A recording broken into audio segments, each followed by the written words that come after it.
Friends, welcome back to my channel. ಇವತ್ತಿನ ವಿಡಿಯೋದಲ್ಲಿ ನಾನು ಡೆಲಿವರಿ ಎಕ್ಸ್ಪೀರಿಯನ್ಸ್ ಬಗ್ಗೆ ಶೇರ್ ಮಾಡ್ತಾ ಇದ್ದೀನಿ. ನಾನು ಯಾವ ಹಾಸ್ಪಿಟಲ್ಗೆ ಹೋಗಿದ್ದೆ, ಅಲ್ಲಿ ಡಾಕ್ಟರ್ ಅವರೆಲ್ಲ ಹೇಗಿದ್ರು, ನನಗೆ ಟೋಟಲ್ ಬಿಲ್ ಎಷ್ಟಾಯಿತು ಲಾಸ್ಟಲ್ಲಿ, ಅದೆಲ್ಲ ಫುಲ್ ಇನ್ಫಾರ್ಮೇಷನ್ ಈ ವಿಡಿಯೋದಲ್ಲಿ ಶೇರ್ ಮಾಡ್ತಾ ಇದ್ದೀನಿ. ತುಂಬ ಪ್ರೆಗ್ನೆಂಟ್ ಆಗಿರೋ ಲೇಡೀಸ್ಗೆ ಕನ್ಫ್ಯೂಷನ್ ಇರುತ್ತೆ, ಯಾವ ಹಾಸ್ಪಿಟ್ಲ್ಗೆ ಹೋಗಬೇಕು, ಎಷ್ಟು ಖರ್ಚಾಗುತ್ತೆ ಅದೆಲ್ಲ. ಸೊ ಈ ಒಂದು ವಿಡಿಯೋ ತುಂಬಾ ಹೆಲ್ಪ್ಫುಲ್ ಆಗಿರುತ್ತೆ ನಿಮಗೆ. ಸೊ ಈ ವಿಡಿಯೋವನ್ನು ಫುಲ್ಲಾಗಿ ನೋಡಿ, ಆವಾಗ ನಿಮಗೆ ಫುಲ್ಲಾಗಿ ಅರ್ಥ ಆಗುತ್ತೆ. ಫಸ್ಟ್ ಹೇಳಬೇಕಾದ್ರೆ, ನಾನು ಪ್ರೆಗ್ನೆನ್ಸಿ ಟೈಮಲ್ಲಿ ನನ್ನ ಮನೆ ಪಕ್ಕ ಒಂದು ಚಿಕ್ಕ ಕ್ಲಿನಿಕ್ ಇತ್ತು. ಪ್ರೆಗ್ನೆಂಟ್ ಲೇಡೀಸ್ನ ನೋಡೋರು ಡಾಕ್ಟ್ರು ಬರ್ತಾಯಿದ್ರು, ನಾನು ಅಲ್ಲೇ ಹೋಗ್ತಾ ಇದ್ದೆ. ಡಾಕ್ಟ್ರು ಬಂದುಬಿಟ್ಟು ಪ್ರಜ್ವಲ್ ಹೆಗ್ಡೆ ಅಂತ, ತುಂಬಾ ಒಳ್ಳೆ ಡಾಕ್ಟರ್. ಅವ್ರ ಥರ ಡಾಕ್ಟರ್ ನಾನು ಎಲ್ಲೂ ನೋಡಿಲ್ಲ. ಅಷ್ಟು ಚೆನ್ನಾಗಿ ಫ್ರೆಂಡ್ಲಿ ಆಗಿರ್ತಾರೆ. ನಮ್ಮ ಡೌಟ್ ಏನೇ ಕೇಳಿದ್ರು ಕೂಡ ತುಂಬ ಕ್ಲಿಯರಾಗಿ ಆನ್ಸರ್ ಮಾಡ್ತಾರೆ. ಅವ್ರ ಚೆಕಪ್ ಫೀಸ್ ಕೂಡ ಜಾಸ್ತಿ ತಗೋತಾ ಇಲ್ಲ. ಒಂದು ಸತಿ ಹೋದರೆ 300 ರೂಪಾಯಿ ತಗೋತಾರೆ. ಮತ್ತು ಎಕ್ಸ್ಟ್ರಾ ಮದ್ದೆಲ್ಲ ತಗೋವಾಗ ನಾವು ಎಕ್ಸ್ಟ್ರಾ ಅದಕ್ಕೆ ಪೇಮೆಂಟ್ ಮಾಡಬೇಕು. ಆದರೆ ಅವರಿಗೆ ಕನ್ಸಲ್ಟೇಷನ್ ಫೀಸ್ 300 ರೂಪಾಯಿ ಅಷ್ಟೇ ತಗೋತಾ ಇದ್ರು. ತುಂಬ ಅಂದರೆ ತುಂಬಾ ಒಳ್ಳೆ ಡಾಕ್ಟರ್. ಅವ್ರು ಬಂದುಬಿಟ್ಟು ಒಂದು ಚಿಕ್ಕ ಕ್ಲಿನಿಕ್ ಥರ ಇಟ್ಕೊಂಡಿದ್ದಾರೆ ವಿವೇಕ್ ನಗರದಲ್ಲಿ. ಸೊ ಅಲ್ಲೇ ನಾನು ಹೋಗ್ತಾ ಇದ್ದದ್ದು. ಅವ್ರು ಬಂದುಬಿಟ್ಟು ಮೇಯ್ನಾಗಿ ಡೆಲಿವರಿ ಎಲ್ಲ ನೋಡೋದು ಯಾವ ಹಾಸ್ಪಿಟಲ್ ಅಂದರೆ Apollo Cradle and children's hospital ಅಂತ ಕೋರಮಂಗಲದಲ್ಲಿ ಬ್ರ್ಯಾಂಚ್ ಇರೋದು. ಅಲ್ಲೇ ಅವರು ಮೇಯ್ನಾಗಿ ಹೋಗ್ತಾ ಇರೋದು. ಬೆಳಿಗ್ಗೆ ಇಲ್ಲಿ ಬರ್ತಾರೆ ಕ್ಲಿನಿಕ್ಗೆ, ಸಂಜೆ ಆಗುವಾಗ ಅಲ್ಲಿ ಹೋಗ್ತಾರೆ ಹಾಸ್ಪಿಟಲ್ಗೆ. ತುಂಬಾ ಒಳ್ಳೆ ಡಾಕ್ಟ್ರು. ಅವ್ರ ಥರ ನಾನು ನೋಡೇ ಇಲ್ಲ. ಅವರಿಂದನೇ ನನ್ನ ಪ್ರೆಗ್ನೆನ್ಸಿ ಜರ್ನಿ ತುಂಬಾ ಸ್ಮೂತಾಗಿ ಹೋಯಿತು. ಯಾವುದೇ ಕಾಂಪ್ಲಿಕೇಶನ್ಸ್ ಆಗಲಿಲ್ಲ. ತುಂಬ ನೀಟಾಗಿ ಎಕ್ಸ್ಪ್ಲೇನ್ ಮಾಡ್ತಾಯಿದ್ರು. ಯಾರಿಗಾದರೂ ಕಾಂಪ್ಲಿಕೇಶನ್ಸ್ ಇದೆ, ಎಲ್ಲಿಯಾದರೂ ಚೆಕಪ್ ಮಾಡಬೇಕಂದ್ರೆ ಒಂದು ಸತಿ ಅವ್ರ ಹತ್ರ ಬೇಕಿದ್ರೆ ಕೇಳಿ ನೋಡ್ಬೋದು. ಚೆನ್ನಾಗಿದೆ. ನನ್ನ ಎಕ್ಸ್ಪೀರಿಯನ್ಸ್ ಅದು ತುಂಬಾ ಚೆನ್ನಾಗಿದೆ.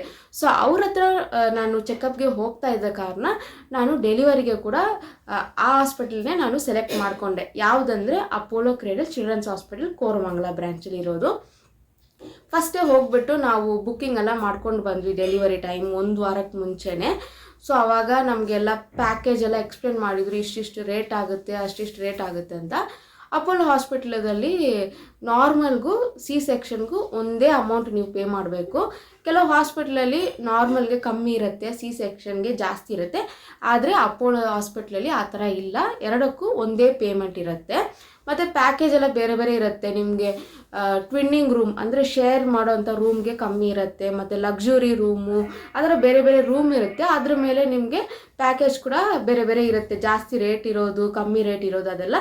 ಸೊ ಅದೆಲ್ಲ ನೀವು ಫಸ್ಟೇ ಹೋಗಿ ಡಿಸ್ಕಸ್ ಮಾಡ್ಕೋಬೇಕಾಗುತ್ತೆ, ಯಾವುದು ನಿಮಗೆ ಬೇಕು, ಯಾವುದು ಸೆಲೆಕ್ಟ್ ಮಾಡ್ಕೋತೀರಾ ಅಂತ. ಅಲ್ಲಿ ಒಬ್ರು ಇರ್ತಾರೆ ಹಾಸ್ಪಿಟ್ಲಲ್ಲಿ, ಅವ್ರು ಎಕ್ಸ್ಪ್ಲೇನ್ ಮಾಡ್ತಾ ಹೋಗ್ತಾರೆ ನಿಮಗೆ ಯಾವುದು ಬೆಸ್ಟ್ ಅಂತ. ಸೊ ಸೆಪ್ಟೆಂಬರ್ 30 ನನಗೆ ಡೆಲಿವರಿ ಪೇಯ್ನ್ ಸ್ಟಾರ್ಟ್ ಆಯಿತು. ಮಧ್ಯಾಹ್ನದಿಂದಲೇ ಸ್ವಲ್ಪ ಸ್ವಲ್ಪ ಪೇಯ್ನ್ ಬರ್ತಾಯಿತ್ತು. ಸಂಜೆ ಆಗುವಾಗ ತುಂಬಾ ನೋವು ಜಾಸ್ತಿ ಆಗ್ತಾ ಹೋಗ್ತಿತ್ತು. ಆಗ 7:30 ಟೈಮ್ಗೆ, ಸಂಜೆ 7:30 ನಾವು ಕ್ಯಾಬ್ ಬುಕ್ ಮಾಡಿಕೊಂಡು ನಾವು ಸೀದಾ ಹಾಸ್ಪಿಟ್ಲಿಗೆ ಹೋಗಿದ್ವಿ. ಹಾಸ್ಪಿಟ್ಲಿಗೆ ಹೋಗೋಕ್ಕೆ ಮುಂಚೆನೇ ನಾವು ಫೋನ್ ಮಾಡಿ ಹೇಳಿದ್ವಿ, ನಾವು ಈ ಥರ ಬರ್ತಾ ಇದ್ವಿ ಅಂತ. ಇನ್ನೊಂದು ವಿಷಯ ಹೇಳಬೇಕಾದ್ರೆ, ಡೆಲಿವರಿ ಇದೆಲ್ಲ ಬುಕ್ಕಿಂಗ್ ಮಾಡುವಾಗಲೇ ನಾನು ಡಿಸೈಡ್ ಮಾಡಿಕೊಂಡೆ, ನನಗೆ ಸಿ ಸೆಕ್ಷನ್ನೇ ಆಗಬೇಕು, ನಾರ್ಮಲ್ ಆಗಬಾರ್ದು ಅಂತ. ತುಂಬ ಜನ ಕೇಳ್ಬೋದು, ನೀವು ಯಾಕೆ ಹುಚ್ಚುತ್ತರ ಈ ರೀತಿ ಎಲ್ಲ ಡಿಸೈಡ್ ಮಾಡ್ಕೊಂಡ್ರಿ, ಎಲ್ಲರೂ ನಾರ್ಮಲೇ ಬೇಕಂತ ಇರ್ತಾರಂತ. ನನಗೆ ಆ ನೋವೆಲ್ಲ ತಡ್ಕೊಳಕ್ಕೆ ಆಗಲ್ಲ. ಸೊ ಅದಕ್ಕೆ ನಾನೇ ಡಿಸೈಡ್ ಮಾಡಿಕೊಂಡೆ ನನಗೆ ಸಿ ಸೆಕ್ಷನ್ನೇ ಬೇಕು ಅಂತ. ಡಾಕ್ಟ್ರ್ ಅವರು ಕೂಡ ನಿಮ್ಮ ಇಷ್ಟ ಅಂತ ಹೇಳಿಬಿಟ್ರು. ಸೊ ನಾನು ಡಿಸೈಡ್ ಮಾಡಿಕೊಂಡೆ ನನಗೆ ನಾರ್ಮಲ್ ಬೇಡವೇ ಬೇಡ, ಆ ನೋವೆಲ್ಲ ನನಗೆ ತಡ್ಕೊಳಕ್ಕೆ ಆಗಲ್ಲ ಅಂತ. ಸೊ 7:30 ಟೈಮ್ ಆಗುವಾಗ ನಾನು ಹಾಸ್ಪಿಟಲ್ ರೀಚ್ ಆಗಿದೆ. ಆಗ ಹಾಸ್ಪಿಟ್ಲಲ್ಲಿ ಯಾರೂ ಇರಲಿಲ್ಲ, ಬರೀ ಡ್ಯೂಟಿ ಡಾಕ್ಟರ್ ಅಷ್ಟೇ ಇದ್ದರು. ಆಗ ಅವ್ರು ಕೇಳಿದರು, ನಿಮಗೆ ಇವಾಗಲೇ ನಿಮಗೆ ಆಪ್ರೇಷನ್ ಮಾಡ್ಕೋಬೇಕಾ, ಇಲ್ಲ ಬೆಳಿಗ್ಗೆ ಮಾಡ್ಕೋತೀರಾ, ಹಾಗೆ ಹೀಗೆ ಅಂತ. ನಾನು ಕರೆಕ್ಟಾಗಿ ಸ್ಟ್ರಿಕ್ಟಾಗಿ ಹೇಳಿಬಿಟ್ಟೆ, ನನಗೆ ಇವಾಗಲೇ ನನಗೆ ಬೇಕು ಆಪ್ರೇಷನ್, ನನಗೆ ನೋವು ತಡ್ಕೊಳಕ್ಕೆ ಆಗಲ್ಲ ಅಂತ. ಸೊ ಅವರು ಕೂಡ ಎಲ್ಲ ಡಾಕ್ಟರ್ಗೂ ಫೋನ್ ಮಾಡಿ ಇನ್ಫಾರ್ಮ್ ಮಾಡಿಬಿಟ್ರು, ಇವರಿಗೆ ಇವಾಗಲೇ ಆಪ್ರೇಷನ್ ಆಗಬೇಕಂತ. ಆಗ ಟೈಮ್ ಬಂದುಬಿಟ್ಟು 7:30 ಗಂಟೆ ಸಂಜೆ. ಓಕೆನಾ. ಆಗ ಎಲ್ಲ ಡಾಕ್ಟರ್ನು ಅವ್ರ ಮನೆಯಿಂದ ಬಂದಿದ್ದರು. ನನಗೆ ಅದು ತುಂಬಾ ಖುಷಿ ಆಯಿತು. ಬಿಕಾಸ್ ಬೇರೆ ಹಾಸ್ಪಿಟ್ಲ್ನಲ್ಲಿ ಈ ಥರ ಮಾಡ್ತಾರಾ ಇಲ್ವ ಅಂತ ಗೊತ್ತಿಲ್ಲ ನಮಗೆ. ಬೆಳಿಗ್ಗೆವರೆಗೂ ನಮಗೆ ಕಾಯೋಕ್ಕೆ ಹೇಳ್ತಾರೆ, ನೀವು ಇಲ್ಲೇ ಇರಬೇಕು, ಡಾಕ್ಟ್ರ್ ಯಾರೂ ಇಲ್ಲ ಅಂತ. ಆದರೆ ಈ ಹಾಸ್ಪಿಟ್ಲಲ್ಲಿ ಎಲ್ಲ ಡಾಕ್ಟರ್ನು ಮನೆಯಿಂದ ಬಂದಿದ್ದರು. ಒಂದಲ್ಲ ಎರಡಲ್ಲ, 3-4 ಡಾಕ್ಟ್ರು ಬಂದಿದ್ದರು ನನಗೆ ಆಪ್ರೇಷನ್ ಮಾಡಬೇಕಂತಲೇ. ಆಗ ನಾನು ಒಬ್ಬಳೇ ಪೇಷಂಟ್ ಇದ್ದದ್ದು ಆಪ್ರೇಷನ್ಗೆ ಅಂತ. ಸೊ ಈ ಡಾಕ್ಟ್ರೆಲ್ಲ ಬಂದಿದ್ದು ನನಗೆ ತುಂಬಾ ಖುಷಿ ಆಯಿತು. ಅವ್ರು ಬರೋಕ್ಕೆ ಮುಂಚೆ ನನಗೆ ಈ ಪ್ರೊಸೀಜರೆಲ್ಲ ಇರುತ್ತೆ ಅಲ್ವಾ, ಸಿ ಸೆಕ್ಷನ್ ಮಾಡೋಕ್ಕೆ ಮುಂಚೆ ಕೆಲವೊಂದು ಫಾರ್ಮ್ ಫಿಲ್ ಮಾಡೋದು, ಮತ್ತು ನಮಗೆಲ್ಲ ಸ್ವಲ್ಪ ಪ್ರೊಸೀಜರೆಲ್ಲ ಮಾಡೋಕ್ಕಿರುತ್ತೆ, ಅದೆಲ್ಲ ಮಾಡೋಕ್ಕೆ ಸ್ಟಾರ್ಟ್ ಮಾಡಿಬಿಟ್ರು. ಆಗ ಡಾಕ್ಟರ್ ಕೂಡ ಬಂದುಬಿಟ್ರು. ಎಲ್ಲ ಹಾಸ್ಪಿಟ್ಲಲ್ಲಿ 1-2 ಡಾಕ್ಟ್ರ್ ಇರ್ತಾರೆ. ಆದರೆ ನನಗೆ ಟೋಟಲಾಗಿ 4 ಡಾಕ್ಟ್ರು ಆಪ್ರೇಷನ್ ಮಾಡಿದರು. ಒಂದು ಪೀಡಿಯಾಟ್ರಿಷಿಯನ್ ಇರ್ತಾರೆ, ಮತ್ತು ಒಬ್ಬರು ಗೈನಕಾಲಜಿಸ್ಟ್ ಇರ್ತಾರೆ. ಮತ್ತು ನನಗೆ ಆಪ್ರೇಷನ್ ಮಾಡಿದ್ದು ಪ್ರಜ್ವಲ್ ಹೆಗ್ಡೆ ಅವರೇ ಬಂದಿದ್ದರು ಹಾಸ್ಪಿಟಲ್ಗೆ. ಮತ್ತು ಇನ್ನೊಬ್ಬರು 2 ಅನಿಸ್ಥಿಸಿಯಾ ಸ್ಪೆಷಲಿಸ್ಟ್ ಅಂತ ಒಬ್ರು ಇರ್ತಾರೆ, ಇನ್ನೊಬ್ರು ಯಾರು ಇರ್ತಾರೆ ಗೊತ್ತಿಲ್ಲ. ಸೊ ಒಟ್ಟಾಗಿ 3-4 ಡಾಕ್ಟ್ರು ಇರ್ತಾರೆ ಆಪ್ರೇಷನ್ ಮಾಡುವಾಗ. ಸೊ ಆಪ್ರೇಷನ್ ಥಿಯೇಟರಲ್ಲಿ ಹೋಗುವಾಗ ಕೂಡ ನನಗೆ ತುಂಬಾ ಟೆನ್ಷನ್ ಆಗಿತ್ತು, ಯಾಕಂದರೆ ಇದು ಫಸ್ಟ್ ಟೈಮ್ ಅಲ್ವಾ. ಅದು ಥಿಯೇಟರೆಲ್ಲ ನೋಡುವಾಗ ಒಂಥರ ಲೈಟೆಲ್ಲ ಹಾಕಿಬಿಟ್ಟು ತುಂಬಾ ಭಯ ಆಗ್ತಾಯಿತ್ತು. ಆದರೆ ಡಾಕ್ಟರ್ ಅವರು ನನಗೆ ತುಂಬಾ ಒಂದು ಸಮಾಧಾನ ಮಾಡ್ತಾಯಿದ್ರು, ಇನ್ನು ವರಿ ಮಾಡ್ಕೋಬೇಡ, ಏನಾಗಲ್ಲ, ಸಮಾಧಾನವಾಗಿರು ಅಂತ ನನ್ನನ್ನು ಇದು ಮಾಡ್ತಾಯಿದ್ರು. ನನಗೆ ತುಂಬಾ ಖುಷಿ ಆಯಿತು ಅದು. ಸೊ ತುಂಬಾ ಹ್ಯಾಪಿಯಾಗಿ ಹೋಯಿತು. ಹಾಗೆಯೇ ಅಪೋಲೋ ಹಾಸ್ಪಿಟ್ಲಲ್ಲಿ ಪ್ಯಾಕೇಜ್ ಇರುತ್ತೆ ನೋಡಿ, ಅದರಲ್ಲಿ ನಿಮಗೆಲ್ಲ ಇನ್ಕ್ಲೂಡ್ ಆಗಿರುತ್ತೆ. ಸೊ ರಾತ್ರಿ ಆಪ್ರೇಷನ್ ಎಲ್ಲ ಮುಗಿಸ್ಬಿಟ್ಟು ರಾತ್ರಿ 1 ಗಂಟೆಗೆ ನನ್ನ ವಾರ್ಡಿಗೆ ಶಿಫ್ಟ್ ಮಾಡಿದರು. ನಾವು ಯಾವ ವಾರ್ಡ್ ಸೆಲೆಕ್ಟ್ ಮಾಡಿದಂತ ಟ್ವಿನ್ನಿಂಗ್ ಅಂದರೆ ಶೇರಿಂಗ್ ಇರುತ್ತೆ ನೋಡಿ. ನಮ್ಮ ರೂಮಲ್ಲಿ 2 ಇರ್ತಾರೆ, ನಾನು ಮತ್ತು ಇನ್ನೊಬ್ಬರು ಇದ್ದರು. ಸೊ 2 ಪೇಷಂಟ್ ಇರೋ ಅಂಥ ವಾರ್ಡ್ನ ನಾನು ಸೆಲೆಕ್ಟ್ ಮಾಡಿಕೊಂಡೆ. ಸೊ ರಾತ್ರಿ 1 ಗಂಟೆ ಆಯಿತು ವಾರ್ಡಿಗೆ ಶಿಫ್ಟ್ ಆಗುವಾಗ. ಮತ್ತು ಬೆಳಿಗ್ಗೆ ಒಂದು 7 ಗಂಟೆ ಆಗುವಾಗ ಆ ರೂಮ್ ಇರುತ್ತೆ ಅಲ್ವ, ನಮ್ಮದು ವಾರ್ಡ್ ರೂಮು, ಅಲ್ಲಿ ಡೋರ್ ಇರುತ್ತೆ ಅಲ್ವ, ಅದರ ಹೊರಗಡೆ ಬಲೂನ್ ಎಲ್ಲ ಹಾಕಿಬಿಟ್ಟು ಬೇಬಿ ಗರ್ಲ್ ಅಂತ ಡೆಕೋರೇಷನ್ ಎಲ್ಲ ಮಾಡಿದರು, ನನ್ನ ಹೆಸರೆಲ್ಲ ಹಾಕಿದ್ರು. ಅದನ್ನು ತುಂಬ ನನಗೆ ಹ್ಯಾಪಿ ಆಗಿತ್ತು. ನೆಕ್ಸ್ಟ್ ಏನಂದರೆ ಊಟ ವಿಷಯ ಹೇಳಬೇಕಾದ್ರೆ ತುಂಬಾ ಪರ್ಫೆಕ್ಟ್ ಆಗಿತ್ತು. ಫಸ್ಟ್ ಕ್ಲಾಸ್ ಊಟ ಅಂತಲೇ ಹೇಳ್ಬೋದು. ಒಂದು ಡೆಲಿವರಿ ಆದ ಒಂದು ಲೇಡಿ ಹೇಗೆ ತಿನ್ನಬೇಕಂತ ಕರೆಕ್ಟಾಗಿ ಒಂದು ಲಿಸ್ಟೆಲ್ಲ ಮಾಡಿಕೊಂಡು ಅದರ ಪ್ರಕಾರ ನಮಗೆ ಊಟನ ಕೊಡ್ತಾರೆ. ಬೆಳಿಗ್ಗೆ ತಿಂಡಿ ಆಗಿರ್ಬೋದು, ಮಧ್ಯಾಹ್ನ ಊಟ ಮತ್ತು ಎಲ್ಲ ಕೂಡ ಪರ್ಫೆಕ್ಟಾಗಿ ಇರುತ್ತೆ. ಸೊ ಹಾಸ್ಪಿಟ್ಲಲ್ಲಿ ಬೆಳಿಗ್ಗೆ ಬ್ರೇಕ್ಫಾಸ್ಟ್ ಕೊಡ್ತಾರೆ ನಿಮಗೆ, ಮತ್ತು 10 ಗಂಟೆ ಆಗುವಾಗ ಸೂಪು, ಫ್ರೂಟ್ ಜ್ಯೂಸು ಆ ಥರ ನಿಮ್ಗೆ ಏನಾದರೂ ಸಿಗುತ್ತೆ. ಮಧ್ಯಾಹ್ನ ಊಟ ಸಿಗುತ್ತೆ ನಿಮಗೆ, ಊಟ ಚಪಾತಿ ಆ ಥರ ಒಂದು ಮೀಲ್ಸ್ ಕಾಂಬೋ ಥರ ಕೊಡ್ತಾರೆ.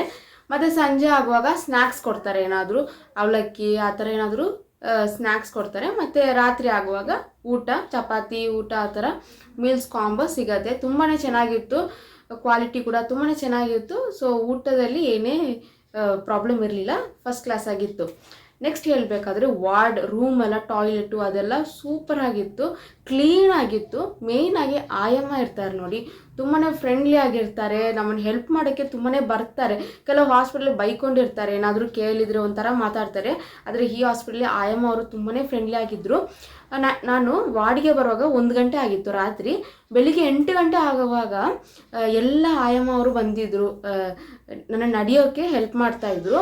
ಎಲ್ಲರೂ ಹೇಳ್ತಾಯಿದ್ರು, ನೀನು ನಡಿಮ, ನಾನು ಹೆಲ್ಪ್ ಮಾಡ್ತೀನಿ, ನನ್ನನ್ನು ಹಿಡ್ಕೊಂಡು ಟಾಯ್ಲೆಟ್ ಹೋಗ್ಬೇಕಾದ್ರೆ ನಾನು ತೊಳಿತೀನಿ, ಅದೆಲ್ಲ ಹೇಳ್ತಾಯಿದ್ರು. ಅದೆಲ್ಲ ಕೇಳುವಾಗ ತುಂಬಾ ಖುಷಿ ಆಗ್ತಾಯಿತ್ತು, ಇಷ್ಟು ಜನರು ಇದ್ದಾರೆ ನಮಗೆ ಹೆಲ್ಪ್ ಮಾಡೋಕ್ಕಂತ. ಅದರೊಟ್ಟಿಗೆ ಲ್ಯಾಕ್ಟೇಷನ್ ಕನ್ಸಲ್ಟೆಂಟ್ ಅಂತ ಒಬ್ಬರು ಬರ್ತಾರೆ ನಮಗೆ ಕ್ಲಾಸ್ ಥರ ತೆಗಿಯೋಕ್ಕೆ. ಅಂದರೆ ಮಗುಗೆ ಹೇಗೆ ಹಾಲು ಕೊಡಬೇಕು, ಯಾವ ಪೊಸಿಷನಲ್ಲಿ ನಾವು ಕೂತ್ಕೋಬೇಕು, ಮಗುನ ಹೇಗೆ ಇಟ್ಕೋಬೇಕು, ಹಾಲು ಕೊಟ್ಟಾದ್ಮೇಲೆ ಏನೇನು ಮಾಡಬೇಕು, ಅದೆಲ್ಲ ಫುಲ್ಲಾಗಿ ನಮಗೆ ಎಕ್ಸ್ಪ್ಲೇನ್ ಮಾಡ್ತಾ ಇರ್ತಾರೆ. ತುಂಬಾ ಯೂಸ್ಫುಲ್ ಆಗಿರುತ್ತೆ, ಯಾಕಂದರೆ ಫಸ್ಟ್ ಟೈಮ್ ಡೆಲಿವರಿ ಆದವರಿಗೆ ಅದೆಲ್ಲ ಏನೂ ಗೊತ್ತಿರಲ್ಲ ಅಲ್ವಾ. ಸೊ ಒಬ್ಬರು ಅದಕ್ಕಂತಲೇ ಬಂದು ನಮಗೆ ಒಂದು ಗೊಂಬೆ ಥರ ಇಟ್ಕೊಂಡು ನಮಗೆ ಎಕ್ಸ್ಪ್ಲೇನ್ ಮಾಡ್ಕೊಂಡಿರ್ತಾರೆ. ಸೊ ಅದನ್ನು ಚೆನ್ನಾಗಿತ್ತು, ಯೂಸ್ಫುಲ್ ಆಗಿತ್ತು ನನಗೆ. ನೆಕ್ಸ್ಟ್ ಹೇಳಬೇಕಾದ್ರೆ ನ್ಯೂಟ್ರಿಷನ್ ಎಕ್ಸ್ಪರ್ಟ್ ಅಂತ ಒಬ್ಬರು ಬರ್ತಾರೆ. ಅಂದರೆ ನಾವು ಯಾವ ಥರ ಊಟ ಮಾಡಬೇಕಿನ್ನು, ನಮ್ಮ ಹಾಲನ್ನ ಇನ್ನೂ ಇನ್ಕ್ರೀಸ್ ಮಾಡೋಕ್ಕೆ ನಾವು ಯಾವ ಥರ ಊಟ ಎಲ್ಲ ತಗೋಬೇಕು ಅದೆಲ್ಲ ನಮಗೆ ಒಂದೊಂದಾಗಿ ಎಕ್ಸ್ಪ್ಲೇನ್ ಮಾಡ್ಕೊಂಡು ಹೋಗ್ತಾರೆ. ಯಾವುದೆಲ್ಲ ತಿನ್ನಬೇಕು ಯಾವುದೆಲ್ಲ ತಿನ್ನಬಾರ್ದು ಅಂತ ಒಂದು ಡೌಟ್ ಇರುತ್ತೆ ಅಲ್ವಾ, ಅದೆಲ್ಲ ಅವ್ರ ಹತ್ರ ಕೇಳ್ಬೋದು, ಅವರು ಎಕ್ಸ್ಪ್ಲೇನ್ ಮಾಡ್ತಾರೆ. ಸೊ ಅದನ್ನು ಚೆನ್ನಾಗಿತ್ತು. ಗಿಫ್ಟ್ ಥರ ಕೊಡ್ತಾರೆ ಆ ಪ್ಯಾಕೇಜ್ನಲ್ಲಿ, ಫ್ರೀ ಗಿಫ್ಟು. ಅದರಲ್ಲಿ ಮಗುಗೆ ಬಟ್ಟೆ, ಸೋಪು, ಕ್ರೀಮು, ಬಾಡಿ ವಾಶು, ಲೋಷನು ಇದೆಲ್ಲ ಫ್ರೀಯಾಗಿ ಕೊಡ್ತಾರೆ. ಈ ಪ್ಯಾಕೇಜ್ನಲ್ಲೇ ನಿಮಗೆ ಫೋಟೋಗ್ರಫಿ ಕೂಡ ಫ್ರೀಯಾಗಿ ಸಿಗುತ್ತೆ. ಅಂದರೆ baby photography, new Born photography ಅಂತ. ಸೊ ನೀವು ಡಿಸ್ಚಾರ್ಜ್ ಆಗೋ ಟೈಮ್ಗೆ ಮಗುನ ಒಂದು ಬೆಡ್ ಮೇಲೆ ಮಲಗಿಸ್ಬಿಟ್ಟು ಒಂದು ಫೋಟೋಗ್ರಾಫ್ ಥರ ತೆಗಿತಾರೆ, ಅದೂ ಫ್ರೀ. ಒಂದು ಕಾಪಿ ಫ್ರೀಯಾಗಿ ಸಿಗುತ್ತೆ ನಿಮಗೆ. ಸೊ ಅದನ್ನು ಚೆನ್ನಾಗಿತ್ತು, ಯಾಕಂದರೆ ಬೇರೆ ಹಾಸ್ಪಿಟ್ಲಲ್ಲಿ ಯಾರೂ ಈ ಥರ ಮಾಡಲ್ಲ, ಇದು ಮಾಡಿದ್ದು ತುಂಬಾ ಚೆನ್ನಾಗಿತ್ತು. ಆ ಫೋಟೋನು ನಮಗೆ ಸಿಕ್ತು. ಮತ್ತು ಈ ಡೆಲಿವರಿ ಪ್ಯಾಕೇಜ್ನಲ್ಲೇ ಫಸ್ಟ್ ಟೈಮ್ ಮಗುಗೆ ಹಾಕುವಂಥ ವ್ಯಾಕ್ಸಿನ್ ಇರುತ್ತೆ ನೋಡಿ, ಅದು ಕೂಡ ಫ್ರೀಯಾಗಿ ಹಾಕಿಬಿಡ್ತಾರೆ. ನಿಮಗೆ ಅದಕ್ಕೆ ಎಕ್ಸ್ಟ್ರಾ ಪೇ ಮಾಡೋಕ್ಕೇನಿಲ್ಲ. ಮತ್ತು ಇನ್ನೊಂದು ಹೇಳಬೇಕಾದ್ರೆ ಅವಾಗ ಡಾಕ್ಟರ್ಸ್ ಬರ್ತಾನೆ ಇರ್ತಾರೆ, ಏನಾದರೂ ನಮಗೆ ಚೆಕಪ್ ಮಾಡ್ತಾ ಇರ್ತಾರೆ. ಮತ್ತು ಆ ಸೆಕ್ಷನ್ ಎಲ್ಲ ಡ್ರೆಸ್ಸಿಂಗ್ ಮಾಡೋದು ಅದು ಇದು ಅವಾಗವಾಗ ಬರ್ತಾನೆ ಇರ್ತಾರೆ. ತುಂಬಾ ಕೇರ್ ಮಾಡ್ಕೋತಾರೆ, ನಮ್ಮನ್ನು ಹಾಗೆ ಬಿಟ್ಟು ಹೋಗಲ್ಲ. ನರ್ಸ್ ಅವರು ಕೂಡ ತುಂಬಾ ಕೇರಿಂಗ್ ಆಗಿರ್ತಾರೆ. ನಾವು ಯಾವಾಗ ಕರಿತೀವಿ ಆವಾಗ ತಕ್ಷಣ ಬಂದು ನಮ್ಮನ್ನು ನೋಡ್ಕೋತಾರೆ. ತುಂಬಾ ಚೆನ್ನಾಗಿ ಫ್ರೆಂಡ್ಲಿ ಆಗಿದ್ದಾರೆ ಎಲ್ಲರೂ. ಓಕೆ, ಹಾಸ್ಪಿಟಲ್ ಬಗ್ಗೆ ಇಷ್ಟೆಲ್ಲ ಹೇಳಿದ್ದೀನಿ. ಅಪೋಲೋ ಕ್ರೆಡಲ್ ಹಾಸ್ಪಿಟಲ್ ಕೋರಮಂಗಲ ಬ್ರಾಂಚಲ್ಲಿ ಇರೋದು. ನನಗೆ ತುಂಬಾ ಖುಷಿ ಆಯಿತು. ಇದು ಯಾವುದು ಪ್ರಮೋಷನ್ ವೀಡಿಯೋ, ಸ್ಪಾನ್ಸರ್ ವೀಡಿಯೋ, ಆ ಡಾಕ್ಟ್ರ್ ಬಗ್ಗೆ ಏನೋ ಸ್ಪಾನ್ಸರ್ ಮಾಡೋದು ಯಾವುದೂ ಇಲ್ಲ. ಆ ಡಾಕ್ಟ್ರ್ ಯಾರಂದರೆ ನನಗೆ ಗೊತ್ತಿಲ್ಲ. ಓಕೆನಾ, ನನಗೆ ಆದ ಎಕ್ಸ್ಪೀರಿಯೆನ್ಸ್ನ ಶೇರ್ ಮಾಡ್ತಾ ಇದ್ದೀನಿ. ನಿಮಗೆ ಯೂಸ್ಫುಲ್ ಆಗುತ್ತೆ. ಯಾರಾದರೂ ನನ್ನ ಡೆಲಿವರಿ ಆಗೋರು ಯಾರಾದರೂ ಇದ್ದರೆ, ಯಾವ ಹಾಸ್ಪಿಟಲ್ ಹೋಗೋದಂತ ಕನ್ಫ್ಯೂಷನ್ ಇದ್ದರೆ ಅವರಿಗೆ ಯೂಸ್ಫುಲ್ ಆಗುತ್ತೆ ಅಂತ ಶೇರ್ ಮಾಡಿದಷ್ಟೇ, ಬೇರೇನಿಲ್ಲ. ಓಕೆ, ಲಾಸ್ಟಾಗಿ ಹೇಳಬೇಕಾದ್ರೆ ನನಗೆ ಈ ಪ್ಯಾಕೇಜ್ಗೆ ಎಷ್ಟು ಖರ್ಚಾಯ್ತು ಅಂತ ಹೇಳ್ತೀನಿ. ಟೋಟಲಾಗಿ 75,000 ಆಯಿತು. 75,000 ಹತ್ತಿರ ಏನೋ ಬಂತು. ಅದರಲ್ಲೇ ಊಟ, ವಾರ್ಡು, ಆ ಡೆಕೋರೇಷನು, ಫೋಟೋಗ್ರಫಿ, ಮಗುಗೆ ಗಿಫ್ಟು ಎಲ್ಲ ಇದರಲ್ಲೇ ಇನ್ಕ್ಲೂಡ್ ಆಗಿದೆ. ನನಗೆ ಸೆಕ್ಷನ್ ಆಗಿತ್ತು. ಸೊ ಸೆಕ್ಷನ್ಗೆ ಹಾಸ್ಪಿಟ್ಲಲ್ಲಿ ಇಷ್ಟೆಲ್ಲ ಆಗಿತ್ತು. ಓಕೆ ಅಂತ ನನಗೆ ಅನಿಸುತ್ತೆ. ಯಾಕಂದರೆ ಬೇರೆ ಬೇರೆ ಹಾಸ್ಪಿಟ್ಲಲ್ಲಿ ಇಷ್ಟೆಲ್ಲ ಮಾಡಿಬಿಟ್ಟು 2 ಲಕ್ಷ 3 ಲಕ್ಷ ತಗೋತಾರೆ. ಮತ್ತು ಕೆಲವೊಂದು ನರ್ಸಿಂಗ್ ಹೋಮಲ್ಲಿ ಇಷ್ಟೆಲ್ಲ ಯಾವುದು ಕೊಡಲ್ಲ, ಇಷ್ಟು ಫೆಸಿಲಿಟಿ ಯಾವುದು ಕೊಡಲ್ಲ. ಆ ಥರ ನರ್ಸಿಂಗ್ ಹೋಮಲ್ಲಿ ಕೂಡ ಬರೀ ನಾರ್ಮಲ್ ಡೆಲಿವರಿಗೆ ಬ್ಯಾಂಗ್ಳೂರಲ್ಲಿ ಇಷ್ಟು ತಗೋತಾರೆ. ಸೊ ಈ ಹಾಸ್ಪಿಟಲ್ ನನಗೆ ಓಕೆ ಅಂತ ಆಯಿತು. ನಾವು ಕೂಡ ಮಿಡಲ್ ಕ್ಲಾಸ್ ಫ್ಯಾಮ್ಲಿ, ಹಾಸ್ಪಿಟಲ್ ನೋಡುವಾಗ ದೊಡ್ಡ ಹಾಸ್ಪಿಟಲ್ ಅಂತ ಆಯಿತು. ಆದರೆ ಹೋಗಿ ಮಾತಾಡುವಾಗ ಪ್ಯಾಕೇಜು ಇದೆಲ್ಲ ಕೇಳುವಾಗ ನಮಗೆ ಓಕೆ ಅಂತ ಅನಿಸಿತ್ತು. ಸೊ ಅದಕ್ಕೆ ನಾವು ಆ ಹಾಸ್ಪಿಟಲ್ನ ಚೂಸ್ ಮಾಡ್ಕೊಂಡ್ವಿ.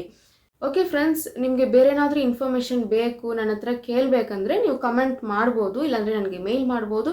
ನಾನು ನಿಮಗೆ ಆನ್ಸರ್ ಮಾಡ್ತೀನಿ. ಓಕೆ, ಈ ವಿಡಿಯೋ ಯೂಸ್ಫುಲ್ ಆಗಿತ್ತು ಅಂತ ನಂಬ್ತೀನಿ. ವಿಡಿಯೋ ಇಷ್ಟ ಆಗಿದ್ರೆ ಒಂದು ಲೈಕ್ ಕೊಡಿ. ನಿಮ್ಮ ಫ್ರೆಂಡ್ಸ್ ಆ್ಯಂಡ್ ಫ್ಯಾಮ್ಲಿಗೆ ಯಾರಿಗಾದರೂ ಯೂಸ್ಫುಲ್ ಅಂತ ಆಗ್ಬೋದು ಅಂತ ಅನಿಸಿದರೆ ಅವರಿಗೆ ಇದನ್ನು ಶೇರ್ ಮಾಡಿ. ನಮ್ಮ ಚಾನಲ್ನ ಸಬ್ಸ್ಕ್ರೈಬ್ ಆಗೋಕ್ಕೆ ಮರಿಬೇಡಿ. ಇನ್ನೊಂದು ಒಳ್ಳೆ ಯೂಸ್ಫುಲ್ ವಿಡಿಯೋ ಜೊತೆ ಮೀಟ್ ಮಾಡ್ತೀನಿ. ಅಲ್ಲಿವರೆಗೂ ಬಾಯ್ ಬಾಯ್.